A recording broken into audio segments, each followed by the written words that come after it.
Hello दोस्तों, हमारे YouTube channel nice study point पर आपका स्वागत है। आज की वीडियो का हमारा पहला क्वेश्चन है, मौर्य साम्राज्य की स्थापना से पूर्व मगध का शासक कौन था। हमारे ऑप्शन है कालाशोक, महापद्मनंद, घनानंद या शिशुनाग। तो दोस्तों, जो मौर्य साम्राज्य से स्थापना से पहले मगध का शासक था वह था हमारा कौन, घनानंद। ऑप्शन नंबर सी। और यह किस वंश का शासक था, नंद वंश का शासक था, नंद वंश का। हमारा अगला क्वेश्चन है क्वेश्चन नंबर 2। मौर्य साम्राज्य की स्थापना किसने की थी। हमारे ऑप्शन है अशोक, चंद्रगुप्त मौर्य, बिंदुसार या बिंबिसार। दोस्तों, जो मौर्य साम्राज्य है उसकी स्थापना चंद्रगुप्त मौर्य के द्वारा की गई थी।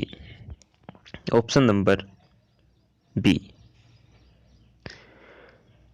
और किसकी सहायता, अगर पूछ ले कि मौर्य साम्राज्य की स्थापना किसकी सहायता से की गई थी, तो हमारा आंसर होगा चाणक्य की सहायता से। चाणक्य की सहायता से। हमारा अगला क्वेश्चन है क्वेश्चन नंबर 3। सेल्यूकस ने मेगस्थनीज को अपने राजदूत के रूप में किसके दरबार में भेजा था। हमारे ऑप्शन है अशोक, चाणक्य, मेगस्थनीज, चंद्रगुप्त मौर्य।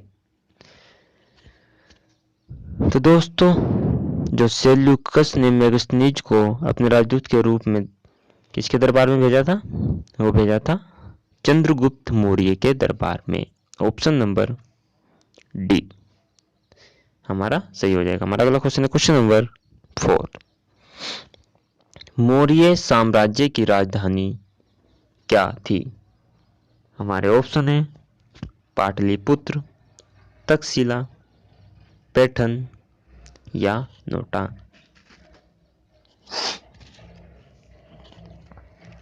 तो हमारा सही आंसर हो जाएगा, जो मौर्य साम्राज्य की राजधानी थी वो थी पाटलिपुत्र।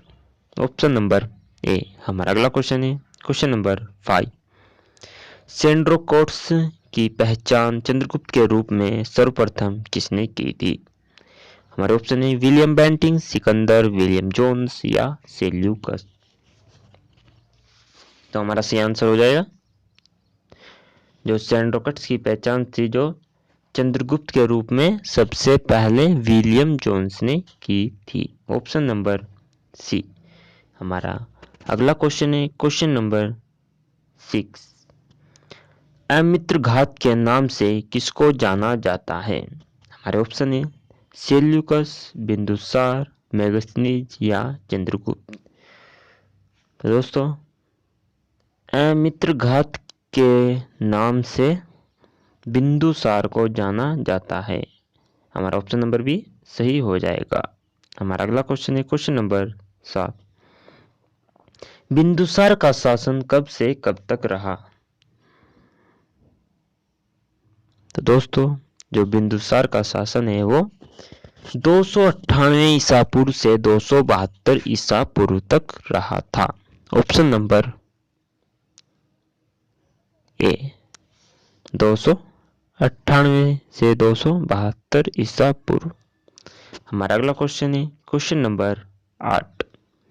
बिंदुसार किस संप्रदाय का अनुयायी था। हमारे ऑप्शन है आजीवक संप्रदाय, राजपूत संप्रदाय या ब्राह्मण संप्रदाय या फिर नोटा। तो दोस्तों, हमारा सही आंसर हो जाएगा, जो बिंदुसार था वो आजीवक संप्रदाय का अनुयायी था। हमारा अगला क्वेश्चन है क्वेश्चन नंबर 10। बिंदुसार ने सीरिया के शासक एंटियोकस से किस चीज की मांग की थी।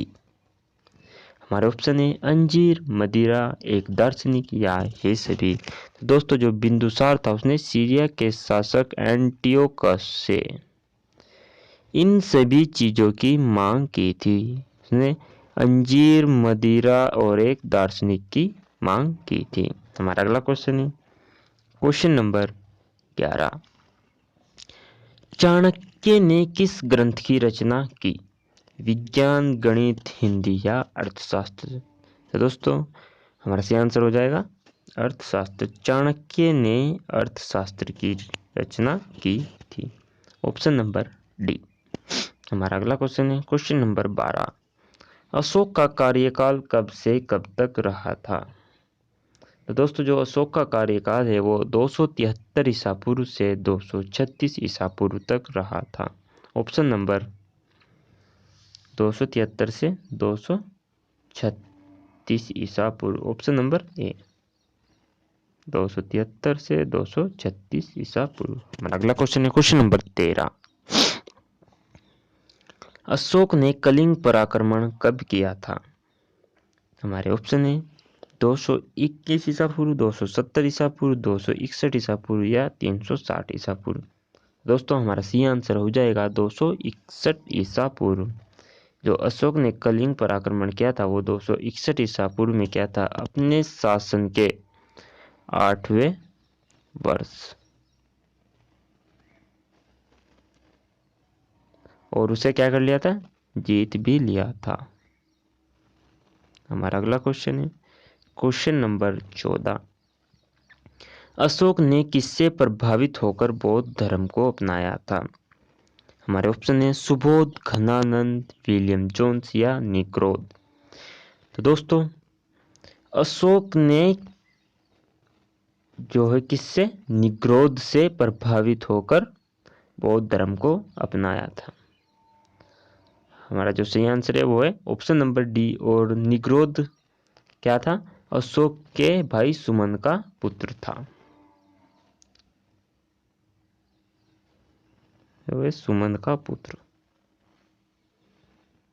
तो सुमन कौन था? अशोक का भाई।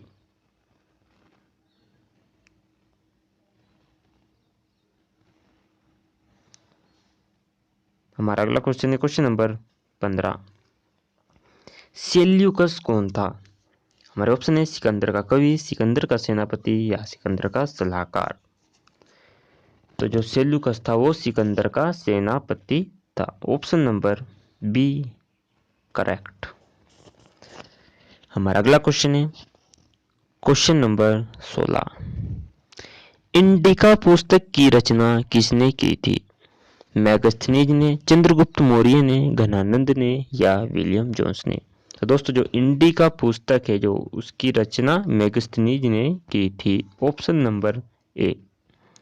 हमारा अगला क्वेश्चन है क्वेश्चन नंबर 17। मौर्य साम्राज्य के उच्च स्तर के अधिकारियों को क्या कहा जाता था? अधिकारी, उच्च अधिकारी या तीर्थ। तो दोस्तों जो मौर्य साम्राज्य हैं उसके उच्च स्तर के जो अधिकारी थे उन सभी को तीर्थ कहा जाता था। ऑप्शन नंबर सी।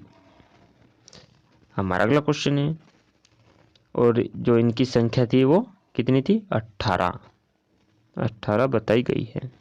ओके। हमारा अगला क्वेश्चन है क्वेश्चन नंबर 18।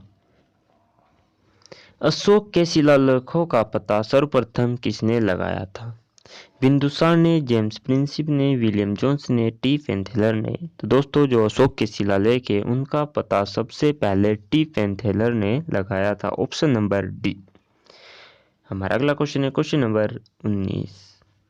अशोक के शिलालेखों को सर्वप्रथम किसने पढ़ा था?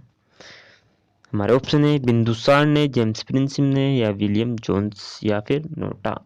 तो दोस्तों जो अशोक के शिलालेख हैं उनको सबसे पहले जेम्स प्रिंसिप ने पढ़ा था। Option number B. हमारा अगला क्वेश्चन है क्वेश्चन नंबर 20। चंद्रगुप्त मौर्य ने अपने जीवन के अंतिम समय में किस धर्म को अपनाया था? हमारे ऑप्शन है बौद्ध धर्म को, सिख धर्म को या जैन धर्म को या फिर नोटा।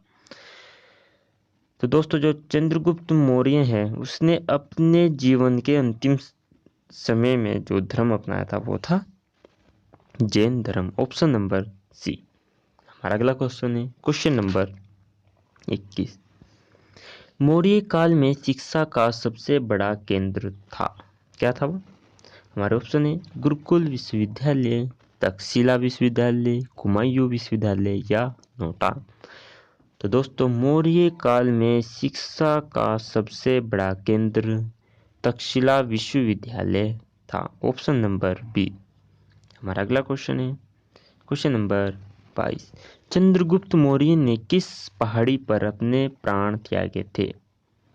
हमारे ऑप्शन है चंद्रगिरी पहाड़ी पर, धौलागिरी पहाड़ी पर, जास्कर पहाड़ी पर या कारकोरम पहाड़ी पर।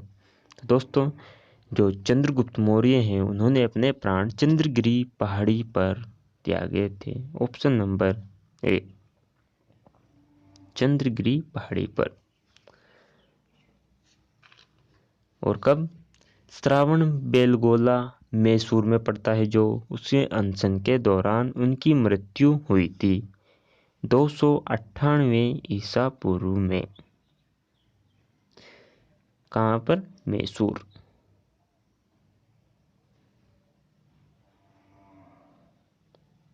हमारा अगला क्वेश्चन है क्वेश्चन नंबर 23। अमित्र घात का क्या अर्थ है? शत्रु का साथ देना, शत्रु का नाश करने वाला, ए और बी दोनों, या नोटा। तो दोस्तों, जो अमित्र घात है इसका जो अर्थ है वो है क्या? शत्रु का नाश करने वाला। ऑप्शन नंबर बी सही हो जाएगा। हमारा अगला क्वेश्चन है क्वेश्चन नंबर 24। अशोक की माता का क्या नाम था? हमारे ऑप्शन है कौशल, मायावती, महामाया या शुभद्रांगी। तो दोस्तों, जो अशोक की माता है उनका जो नाम था वो था शुभद्रांगी। ऑप्शन नंबर डी, या धर्मा भी कह सकते हैं। हमारा अगला क्वेश्चन है क्वेश्चन नंबर 25। सांची का स्तूप किसने बनवाया था? हमारे ऑप्शन है जहांगीर ने, अशोक ने, बृहद्रथ ने, चंद्रगुप्त ने। तो दोस्तों, जो सांची का स्तूप है वो उसका निर्माण अशोक ने कराया था। हमारा अगला क्वेश्चन है क्वेश्चन नंबर 26। मौर्य शासनकाल में लोगों का मुख्य व्यवसाय क्या था? हमारे ऑप्शन है कृषि, पशुपालन, व्यापार या नोटा। तो दोस्तों, हमारा सही आंसर हो जाएगा मौर्य काल में जो लोगों का मुख्य व्यवसाय था वो था कृषि। Option number A. हमारा अगला क्वेश्चन है क्वेश्चन नंबर 27। मौर्य शासनकाल में आम लोगों की भाषा क्या थी? तेलुगु, उर्दू, कोंकणी या पाली। दोस्तों, जो मौर्य काल में आम लोग थे उनकी जो भाषा थी वो थी पाली। Option number D. हमारा अगला क्वेश्चन है क्वेश्चन नंबर 28। मौर्य वंश का सबसे शक्तिशाली शासक कौन था? हमारे ऑप्शन है चंद्रगुप्त, अशोक, सेल्यूकस या मैगस्थनीज। दोस्तों, सही आंसर हो जाएगा अशोक, मौर्य वंश का सबसे शक्तिशाली शासक। हमारा अगला क्वेश्चन है क्वेश्चन नंबर 29। मौर्य वंश का अंतिम शासक कौन था? हमारे ऑप्शन है बृहद्रथ, पुष्यमित्र शुंग, चंद्रगुप्त मौर्य या नोटा। दोस्तों, हमारा सही आंसर हो जाएगा बृहद्रथ, जो है मौर्य वंश का सबसे क्या था? अंतिम शासक। हमारा अगला क्वेश्चन है क्वेश्चन नंबर 30। मौर्य वंश के बाद कौन सा वंश अस्तित्व में आया? किसके बाद? मौर्य वंश के बाद। तो हमारे ऑप्शन है शिशुनाग वंश, ये है हमारा शिशुनाग वंश, नंदवंश, शुंग वंश या हरियंक वंश। तो दोस्तों, जो मौर्य वंश के बाद अस्तित्व में आया था वो था हमारा शुंग वंश। Option number C. तो दोस्तों, आज की वीडियो में तो इतने ही क्वेश्चन। अगर आपको हमारी यह वीडियो पसंद आई तो वीडियो को लाइक करें, शेयर करें एंड चैनल को सब्सक्राइब जरूर करें। धन्यवाद।